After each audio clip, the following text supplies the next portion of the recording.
bisa membangun sebuah bisnis kan. Ada antisipasi atau mungkin Terus bikin proposal itu ya opo gitu. Terus One day with business administration life.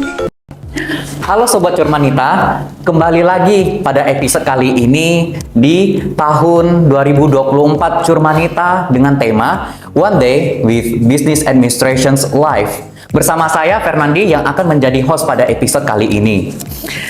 Pada episode kali ini kita akan membahas topik baru yang sangat menarik dan relevan saat ini dalam kalangan mahasiswa, yaitu topik usaha mikro, kecil, dan menengah. Nah, bagi teman-teman nih yang mungkin sedang merintis usahanya atau mungkin sedang mencari berbagai referensi yang relevan dalam membangun usaha atau bisnisnya yang pertama, boleh banget nih menyaksikan bersama-sama pada episode kali ini. Tentunya kita kedatangan narasumber yang sudah menjadi spesialis pada bidangnya. Kita sambut bersama-sama Kak Tika Sulistia yang akan menjadi narasumber kita yang membahas mengenai usaha mikro kecil menengah pada kalangan mahasiswa. Selamat datang Kak Tika. Terima kasih sudah bersedia hadir ya Kak. Thank you Fernandi. Halo Hims People ya. Betul, Hims People. Hai, senang ketemu lagi. Oke. Iya. Baru ketemu Ding. Iya, baru ketemu. Iya Kak. Kak, boleh tahu nggak kesibukannya akhir-akhir ini ngapain begitu? Karena kan sudah spesialis nih ceritanya. Enggak juga. Sebenarnya basicnya enggak di sini, tapi alhamdulillah punya kesempatan untuk bisa bareng sama teman-teman UMKM, teman-teman startup, jalan bareng aja. Dan lebih banyak kalau kesibukan hari ini itu setelah lewat tahun politik, ini masuk lagi ya bulan politik ya habis ini sampai Oktober ya. Gitu. Iya benar. Jadi memang ada beberapa bantu beberapa tim juga. Nggak salah sih berpolitik untuk teman-teman muda. Mungkin nanti kita bisa ngobrol soal politik ya. Iya, tentunya di luar pada episode kali ini Iya. politiknya. Terus kalau kesibukan hari ini aku advisor di coworking space Dinas Koperasi dan UKM Provinsi Jawa Timur. Baik. Di coworking space ini kita memfasilitasi teman-teman UMKM, wirausaha, startup juga, dan teman-teman rintisan. Jadi rintisan lainnya ya yang di luar teknologi. Jadi lebih banyak ke ngebantu upscaling dan upgrading teman-teman wirausaha. Wah, menarik ya Kak ya kalau didengar nih dari kesibukannya sehari-hari saat ini tentunya ya. Nah, Kak, kita langsung masuk pertanyaannya aja ya Kak ya. Jadi pertanyaan yang paling sering kita sebagai mahasiswa administrasi bisnis menyadari nih, kayaknya dari tahun ke tahun itu apakah minat mahasiswa berwirausaha itu menurun atau justru pandangan Kak Tika nih justru itu semakin meningkat, dan apa sih alasannya Kak? Oke, thank you. Kalau ngomongin minat itu sebenarnya semakin kesini minatnya semakin besar ya, karena programnya juga banyak ternyata semakin kesini. Yang terakhir kita punya Kemendikbud punya Wirausaha Merdeka kan? Iya betul. Nah, betul. jadi banyak sekali pilihan. Artinya sebenarnya teman-teman mahasiswa, kalau kita ngomongnya ini adalah di mahasiswa, itu punya kesempatan yang besar sekali untuk explore yang namanya wirausaha. Tapi mungkin sebelum itu kita nggak nemu tuh polanya, kita nggak nemu teman-teman mahasiswa yang sebenarnya minatnya ada di wirausaha, itu nggak ketemu. Tapi dengan ini, dengan Wirausaha Merdeka atau sebelumnya bahkan di Untak sendiri juga teman-teman wirausahanya juga oke banget loh. Oke banget. Karena dari tahun ke tahun berdasarkan data yang diberikan sama BKA, Biro Kemahasiswaan Untak, itu terjadi peningkatan dari tahun ke tahun. Begitu Kak. Nice sih. Jadi memang minat mahasiswa ke wirausaha itu sebenarnya munculnya sudah lama ya kalau kita lihat ya. Iya betul. Tapi mungkin enggak terfasilitasi dengan baik. Jadi banyak juga teman-teman mahasiswa yang kalau kita ngomong wirausaha itu lebar banget ya. Even mereka nggak punya produk, kalau hari ini mereka reseller itu juga kita sudah bisa bilang mereka wirausaha, karena mereka juga sudah bisa membangun, kalau resellernya ditekuni itu bisa membangun sebuah bisnis kan jadinya. Iya, betul. Atau hari ini apa affiliate bahasanya, ya kan? Iya, afiliasi. Affiliate itu juga kalau ditekuni bakal menarik banget dan bisa jadi agensi bahkan hari ini affiliate gitu. Dan semua hal yang menghasilkan itu sebenarnya dari dulu teman-teman mahasiswa sudah lakukan, tapi hanya saja mungkin tidak terfasilitasi dan nggak kebentuk gitu polanya, jadi nggak kelihatan, sporadis gitu. Dan sekarang kan dikumpulin jadi program-program yang banyak itu, jadi kita kelihatan semakin banyak minat yang daftar. Walaupun mungkin kalau misalnya kita masuk ke program itu akan banyak kualifikasi yang harus dilewati. Baik, Daftar dulu baik. misalnya, Iya, kemudian administrasi. mengajukan proposalnya dulu, Betul. mengajukan produknya seperti apa, mengajukan goalsnya nanti seperti apa. Terus misalnya kalau itu berhadapan sama pendanaan atau funding misalnya, berarti harus bikin pitch deck-nya juga seperti apa. betul. Terus apakah laporan keuangannya juga sudah siap. Nah itu semuanya juga sekarang akhirnya mahasiswa yang mungkin teman-teman sebelumnya wirausahanya ya udahlah cukup jalan pokoknya produknya kejual, sekarang jadi lebih tertib karena udah paham yang namanya oh bikinnya seperti ini ya, oh untuk dapat funding tuh seperti ini ya, oh funding itu ada yang kita harus balikin sebagai modal, ada yang sebagai hibah, artinya kita nggak balikin lagi, tapi memang untuk permodalan bikin produknya gitu. Jadi minatnya semakin kesini semakin oke, tapi memang ada beberapa hal yang harus diperhatikan. Baik, mengenai beberapa hal yang harus diperhatikan nih, mungkin mahasiswa ketika memutuskan untuk mengikuti program atau kompetisi yang kaitannya dengan wirausaha nih Kak, kendala mereka yang sering dijumpai adalah mereka tidak tahu ketika mereka sudah mendapatkan berbagai pendanaan, satu.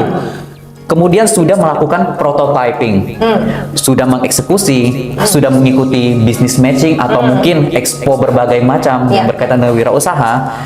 Mahasiswa kendalanya itu di tahap selanjutnya. Apakah menurut Kak Tika ada antisipasi atau mungkin semacam saran, masukan kepada mahasiswa untuk meneruskan bisnisnya secara berkelanjutan, tidak berhenti di titik di mana sampai di expo saja, begitu? Apakah ada Kak? Harus dilakukan. Jadi sebenarnya ketika proses semua itu sudah dilewati, jadi gini, sebelum kita masuk ke dalam proses sebuah program dan itu semua diproses, itu sebenarnya ada yang diharapkan adalah ada fasilitasi semacam workshop atau bootcamp. Jadi teman-teman mahasiswa itu enggak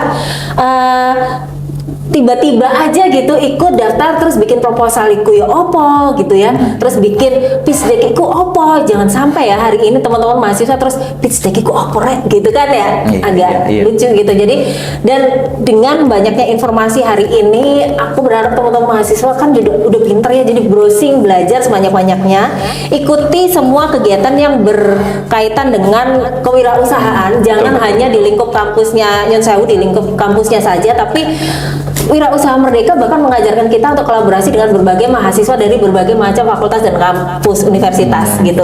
Jadi ikut berorganisasi, ikut komunitas wirausaha, ada banyak sih di Surabaya juga ada banyak, Surabaya dan sekitarnya ada banyak. Itu boleh diikuti. Kemudian kalau ada workshop yang berhubungan dengan wirausaha juga please diikuti, karena menjadi wirausaha itu seru. Yang lebih seru lagi adalah hasil akhirnya nanti kita obrolin deh. Tapi masuk ke berbagai macam proses itu sampai kemudian kalian akhirnya kalau yang lolos kemudian dapat funding. Mungkin gini, kalau kita ngomongin funding itu macam-macam ya, yang aku bilang tadi. Funding itu adalah akses permodalan untuk modal yang harus kalian kembalikan karena ada pembagian profit misalnya, karena model funding itu macam-macam. Kemudian ada funding yang memang funding hibah, artinya ya udah lu menang kompetisi, lu kasih nggak usah dibalikin udah untuk pengembangan produk gitu. Mungkin hanya bikin report aja. Nah, yang aku lihat selama ini memang ada beberapa celah yang harusnya dibenerin supaya teman-teman mahasiswa ini jadi juga belajar untuk bisa tertib secara manajemen.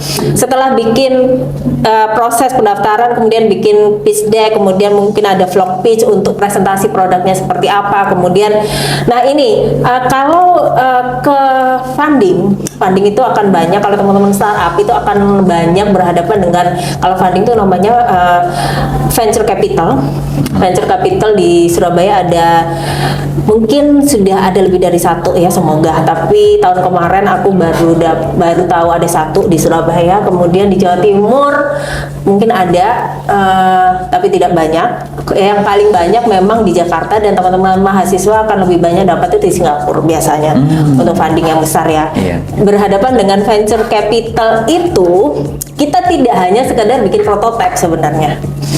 Nah, yang dihadapi mahasiswa hari ini adalah kalau yang program yang sudah ada kemarin, baik dari program pemerintah maupun dari program kampus, itu memang fundingnya tidak besar. Iya, iya. Tapi cukup sebenarnya kalau teman-teman bisa mengelola modal itu dengan baik. Iya. Artinya gini, ketika kalian ikut itu, please cobalah untuk produk ini juga sudah running. Jangan sekedar bikin prototipe, tapi dijualnya bisa nggak? Gitu. Terus gini, yang mungkin kurang dipahami sama teman-teman ketika mau bikin produk, pernah nggak lakuin riset? Nah, itu poin pentingnya ya, Kak, Riset ya. dulu gitu. Nah, teman-teman nggak endurance-nya nggak nyampe ke sana gitu. Riset dulu apakah produk yang akan dibuat ini adalah kebutuhan masyarakat atau kebutuhan customer atau kebutuhan segmen pasar yang mau mereka tuju. Jangan-jangan nanti kita ketika nggak melakukan riset, justru hasilnya produk itu anggapanlah sebagai suatu inovasi tapi tidak menjadi kebutuhannya masyarakat. Itu justru bahayanya ya, Kak, ya. Bener. Nah, jadi memang riset, kemudian setelah itu bikin proposalnya gitu ya. Sambil produknya itu sudah running, artinya produk itu sudah diuji coba di pasar dan dijual. Baik. Kalau sudah ada begitu, maka sudah ada laporan keuangan, walaupun laporan keuangan simpel atau sederhana, itu harus ada di pitch deck.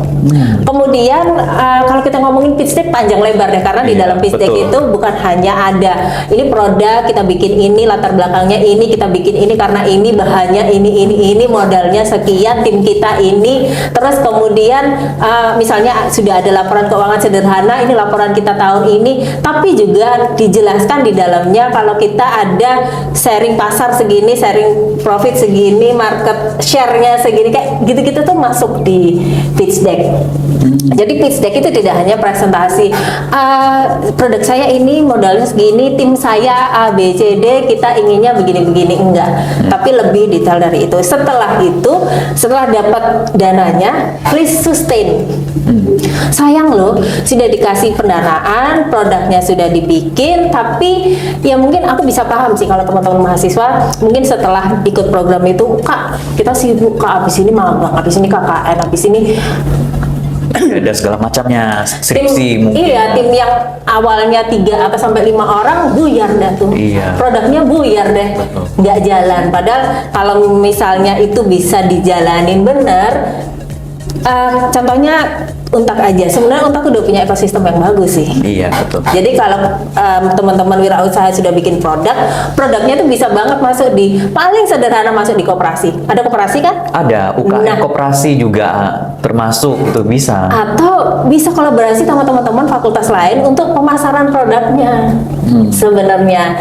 Nah, itu yang mungkin belum Iya. belum jalan kali ya, belum dilakukan. Tapi aku nggak tahu yang terbaru, belum dapat update-nya. Semoga jadi better hari ini minatnya Amin. teman-teman.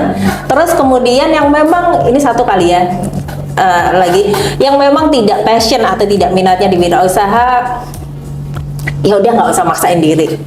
Wah. Karena akan sulit gitu. Belajar dulu boleh. Karena gini, kalau kita nggak passion tuh kayak belajar setengah hati ya. Maksa istilahnya. Iya, menjadi suatu tuntutan, tapi dalam diri tidak tergerak hatinya Iya. untuk mengikuti. Jadi itu seolah-olah menjadi paksaan. Kita ngobrol aja kan, aku minum ya. Iya, tidak apa-apa, tidak apa-apa.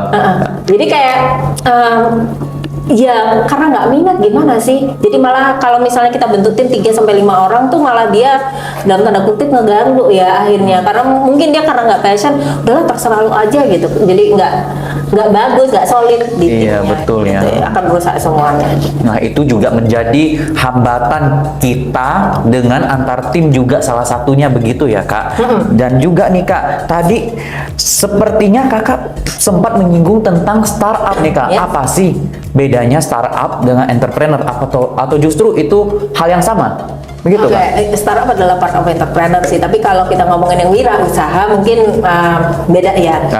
Jadi kalau startup, aku yakin teman-teman mahasiswa di sini udah bisa langsung browsing ya, banyak seliweran di Iya, di Google. dari mana-mana. Apa startup itu? Iya. Tapi yang mungkin aku bisa tekankan di sini, yang paling harus dipahami adalah startup tidak harus bukan berarti perusahaan teknologi. Ketika sudah jadi perusahaan teknologi, yang kita lihat tuh startup yang sudah jadi perusahaan teknologi ya hari ini Google, Google mungkin ya yang ada beberapa lah, contohnya Google lah, itu sudah bisa jadi perusahaan teknologi. Tapi startup memang tidak melulu Mengenai teknologi. Yang pasti harus digarisbawahi adalah startup itu kata kuncinya adalah inovasi. Baik, Inovasi, dan ketika kita membuat sebuah produk startup, produk itu harus jadi jawaban dari sebuah problem atau masalah. Iya. Jadi ketika produk yang kalian bikin itu nggak bisa jadi jawaban dari sebuah permasalahan yang ada, mungkin kita kayak belum bisa sebut itu startup ya. Kayak kalian bikin aplikasi aja misalnya gitu. Kalau aplikasinya hanya aplikasi yang mungkin hanya menyediakan jasa, ya kita bisa cari jasa itu di mana-mana gitu, tapi tidak memenuhi ekspektasi untuk sebuah problem solving yang sebenarnya bahwa itu adalah jawaban dari sebuah problem jadi solusi. Nah itu jadi kata kuncinya adalah inovasi dan solusi. Oke. Baik. Nah, Kak, apakah ada tips dan triks ketika kita brainstorming nih ide bisnis baru bagi teman-teman kita yang masih pemula, yang masih menginginkan untuk benar-benar niat dalam terjun dunia bisnis nih, Kak? Dan juga tidak meninggalkan kepekaan terhadap lingkungan kita. Jadi intinya brainstorming itu enggak mengabaikan lingkungan kita, gitu kan? Gimana tuh hasil produknya atau pada saat kita brainstorming sama teman-temannya? Saat kita brainstorming dengan teman-teman kita. Gitu. Nggak mengabaikan lingkungan, gimana maksudnya tuh? Nggak mengabaikan lingkungan dalam arti kita juga harus peka permasalahan lingkungan kita. Begitu, Kak. Oke, iya itu hari ini berarti kita ngomong goals produknya ya. Betul. Hasil produk dari brainstorming itu aja kalau kita berhubungan sama lingkungannya langsung ke hasilnya. Itu yang hari ini lagi banyak kalau di Indonesia kita agak kesulitan untuk bisa mengkampanyekan yang namanya, aku boleh sebut eco-friendly ya. Apa? Kita ini hubungannya sama lingkungan kan. Iya, betul. Produk eco-friendly di Indonesia itu belum banyak diminati. Pertama harganya mahal pasti karena itu hasil daur ulang dan lain sebagainya. Betul. Hasil dari material-material yang dibikin sustain gitu. Jadi kayak misalnya eco-friendly itu kayak misalnya banyak sekali hari ini material-material rubbish atau sampah yang dibuat jadi meja kursi. Pernah lihat ya? Aku lupa nama akunnya. Terus kemudian fashion juga sekarang mulai sustainable fashion namanya. Betul. Jadi baju-baju thrift misalnya reproduction lagi jadi baju yang seolah baru. Jadi di remodel lagi. Jadi misalnya kalau misalnya itu kemeja kemudian dikasih renda yang lucu banget sekarang. Iya, Dan itu yang itu dikerjakan sama teman-teman mahasiswa semuanya. Menarik. Jadi, ya, menarik banget. Eco-friendly hari ini jadi produk, tapi di Indonesia memang kurang banget masih kurang diminati. Even kita, ya itu tugas kita bersama teman-teman untuk bisa mengkampanyekan itu. Iya, nama produknya eco-friendly. Kalau that's why beberapa teman-teman UMKM muda di Jawa Timur larinya pasti ke Bali. Karena pangsa pasarnya bulenya di sana, dan bule betul. sangat menghargai dan berani bayar mahal untuk produk-produk yang eco-friendly tadi. Iya, betul. Dan itu juga pernah muncul di berita ya, Kak ya. Dan oleh karena itu memang produk eco-friendly saat ini menjadi solusi yang terbaru, namun kendalanya adalah harganya yang cukup mahal. Ya, karena mengelolanya itu nggak bisa langsung. Jadi aku kapan lalu bertemu dengan teman-teman UMKM dari Lamongan apa Jember ya. Jadi dia mengelola batik yang catnya ini bukan ekoprint ya, tapi Betul. cat yang digunakan untuk membatik itu adalah cat alami. Jadi dari bunga, dari pohon, dari daun yang iya. kemudian dicat di batik yang harganya itu memang tidak murah dan pembelinya atau customernya memang teman-teman bule yang ada di Bali dan bahkan tim marketing mereka ada di Bali. Baik. Lamongan kalau nggak salah, namanya Sanggar Mbah Guru.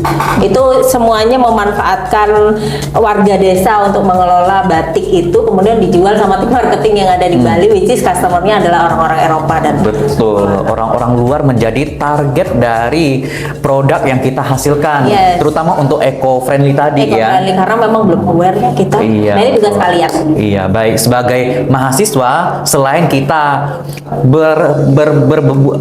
berapi-api nih untuk menghasilkan suatu produk baru, suatu produk inovasi yang juga udah berhasil nih menjadi kebutuhannya masyarakat. Ya. Namun tugas kita juga adalah mengedukasi bagaimana masyarakat Indonesia lebih aware dalam pembelian produk eco-friendly tadi, begitu.